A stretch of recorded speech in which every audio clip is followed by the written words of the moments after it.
श्रीराम जय राम जय जय राम रामरक्षा स्तोत्रम् रामरक्षा स्तोत्रमन्त्रस्य विश्वामित्र ऋषिः श्रीरामचन्द्रो देवता अनुष्टुप् छन्दः श्रीविष्णुप्रीत्यर्थे जपे विनियोगः अदसे पुष्पसङ्गासं पेदवाससमच्युतं ध्यात्वा वै पुण्डरीकाक्षं श्रीरामं विष्णुमव्यम् पादु नो हृदयं राम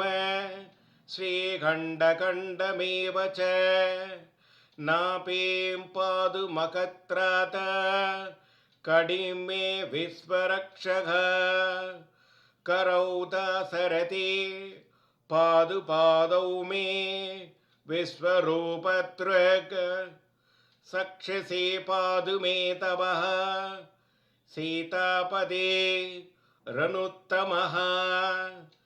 शिखां मे पादु विश्वात्मा कर्णौ मे पादु कामदः बाष्पस्योस्तु सुरत्राद कालकोटिदुरासदः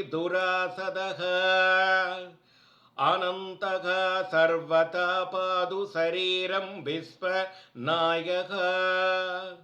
जिह्वां मे पादु पावक्नो लोकशिक्षा प्रवर्धकः राघव पादु मे तन्तान् केशान् रक्षतु केशवः शक्तिनी पादु मे तत्तविजयो नाम विश्वसृग् एतां रामबलभेतां रक्षां यो वै भूमान् पडेत् सशिरायुसुखि विद्वान् लभते दिव्यसम्पदम्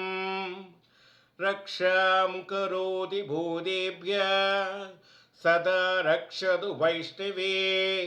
रामेति रामभद्रेति रामचन्द्रेति यः स्मरेत्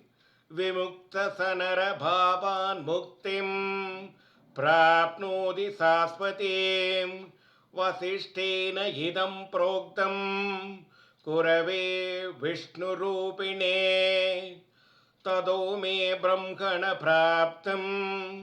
मयोक्तं नारदं प्रति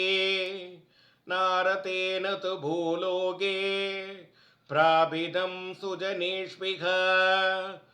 सुब्बावादगृहे वापि मार्गे गच्छति एव वा ये पठन्ति नरश्रेष्ठास्ते न्याय पुण्यपागिनः इति श्रीपद्मपुराणात्तं रामरक्षास्तोत्रं सम्पूर्णम्।